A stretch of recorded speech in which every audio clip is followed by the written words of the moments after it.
Then Jesus came to them and said, "All authority in heaven and on earth has been given to me. Therefore go and make disciples of all nations, baptizing them in the name of the Father and of the Son and of the Holy Spirit, and teaching them to obey everything I have commanded you. And surely I'm with you always to the very end of the age." I'm sure you probably have read that already in your weekly this morning. It was this great commission that led to the spread of the church over 2,000 years ago. And this is the mandate to all Christians. And so, naturally, the mandate of the Jamaica Church Missionary Society, which last year celebrated 160 years as the missionary agency of the church in Jamaica and the Cayman Islands. The church has designated a special day for Missionary Sunday, which we celebrate today. But based on our mandate, we are on mission every waking minute of our lives. And if you listen to the sermon carefully this morning, you will appreciate that. As Christians, we are always on duty. The JCMS has the responsibility for the establishment, maintenance, and extension of missions throughout the diocese. And when I refer to missions in this extent, I'm speaking about church missions, churches. We currently have 87 missions across the island. And missions are churches that have less than 50 persons on their electoral roll. So we have more than 50 here, so would be regarded as a settled congregation. Missions have less than 50 persons, and they are usually attached to a mother church.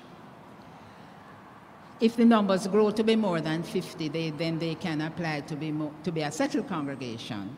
Like in the case of St. Paul's in Portmore, their numbers are much more than 50 now. They started off as a mission, and so by next year you'll be hearing of a brand new settled congregation in St. Catherine. That is St. Paul's. We also have, just to give you a little more history, what we call Diocesan Missions, and these are missions that are not attached to a church at all. We have 3 of them. We have Discovery Bay in St. Anne. We have Spot Valley, not very active at the moment, in St. James, Montego Bay. And we have Longville Park. This is one we are striving to really get off the ground, Longville Park in Clarendon. You will notice these are where large pockets of people are. There are no real direct churches there, so we set up these missions to get things going. And although small, less than 50, the tremendous work that some of them do, and I use Discovery Bay for example, there's just about a handful of persons in that mission. They don't have their own church building. They share the premises of the Roman Catholic Church in Discovery Bay, but the amount of work that they do in the inner city area in terms of conducting Bible studies, taking care of children, sending them to school. You know, we have to be responding to them. They are very active on their feet. So I say this to say, it's not the number, it's the commitment and the willingness to do what you have to do, right? Missionary Sunday, usually we think about it when we see the red teens, the teens with the red labels. I don't see any here this morning. And when it's pass things around or collect things, people say, what can that do? Well, I'll tell you something. The work that the JCMS do is all the money funds for general support come from the collection of those things. We have migrated, and people are creative.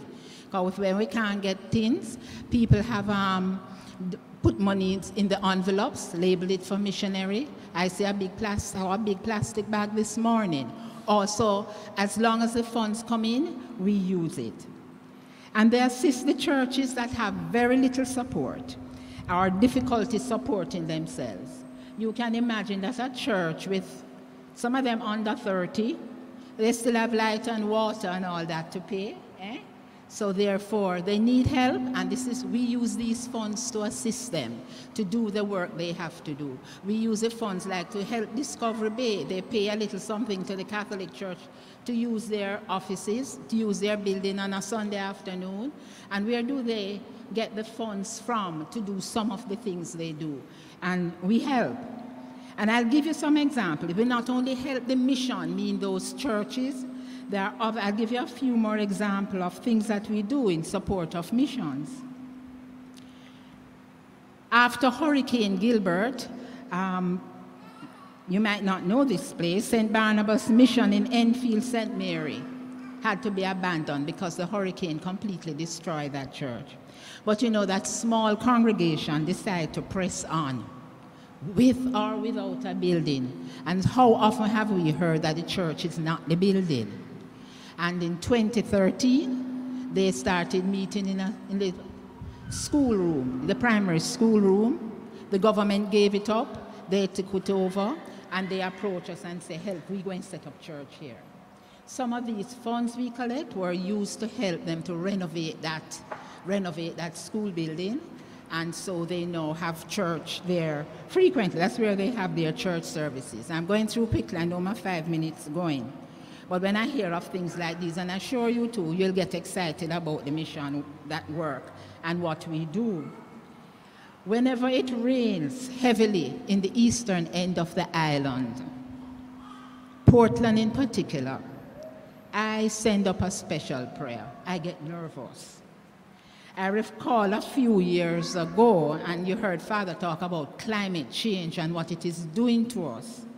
After some flood rains, the persons in the Rio Grande Valley were cut off from the rest of the parish. When I say cut off, they became like an island by themselves, water all around them. And we got a SOS call that the people there were out of food supplies and they needed other necessary conveniences. And the call came, SOS, help. Sourcing the food was one thing, because we could get, we got food. Getting it to them was another. But you heard again in this sermon this morning, our God is sufficient. He is our sufficiency. All he needs are our hands and our feet and some willing hearts. Within 2 weeks it was organized, food was supplied, and thanks to those people who helped and contributed, and we got the food and things that they needed. We did, not on our own strength, but through the strength of God, and it was shipped out to them. The JCMS provide grants for education and training in different forms. We assist with lay training. We make contributions to any training program that is going on. We make provision for Bibles. A frequent request comes from some of the rural areas. Could you please send us some Bibles? Some of the homes that they go into, those persons don't even have one Bible in the household. And so we have a little relationship with the Jamaica Bible Society, where we can get the Bibles and we get them into their hands and their homes, and their Bible study continues. And I'm proud to say, especially in Folly in St. Anne, the persons can't come out during COVID, but they telephone in and say, we are doing our Bible study here, and they need explanation and guidance. Is that mission or isn't it mission? We support our children's homes. We assist the students at UTC during the summer placement programs. We support evangelistic thrusts. The last one we had right before COVID was what we call Zozo. You probably know of it in a different realm, but our Zozo meant zones of spiritual operations, right? And the church army did all of that work in inner city, in the corporate areas, Kingston and St. Andrew, really. And we also assist in generating projects. And the list could go on and on. So you see, we are not closely in 21 box. Where the need arises, we fill it, or we try to. As you can well imagine, The appeals for assistance are much greater than the ability to respond. And hence each request is carefully scrutinized in what funds we give, how we give the funds. And at the end of the year, we are audited. So we don't just use the funds at will and nilly. We are audited and we have to make a report as to how the funds are dealt with. The JCMS endeavors through its objectives to fulfill the 5 marks of mission. And I like to refer to one used by St. Mary Battersea. They call it the 5 T's. It says, tell, to proclaim the good news of the gospel kingdom. Teach, to teach, baptize, and nurture new believers. Tend, to respond to human need by loving service. Transform, to seek to transform unjust structures of society, to challenge violence of every kind, and to pursue peace and reconciliation. And the last one, to treasure, to strive to safeguard the integrity of creation and sustain and renew the life of the earth. My brothers and sisters, we have all been called to be missionaries. Each one of us has been commissioned to go and tell. And the telling doesn't just have to be orally. It's by things you do, or the way you live your life, or how you help in certain situations. And it is through the JCMS that we have been able to collectively assist others that would otherwise have been a very difficult task. As we all know, times are changing rapidly. And if ever there was a time to tell, teach, tend, transform, and treasure, it's now. Let me thank the persons, before I go, who have always been ready to assist. There are persons who have had to call on the spur of the moment when a need arises. And I thank God that the response has always been good, in able to help and assist, and we thank them. But let me also appeal for your continued support in fulfilling what we have been called to do. Remember, tell, teach, tend, transform, and treasure. Thank you.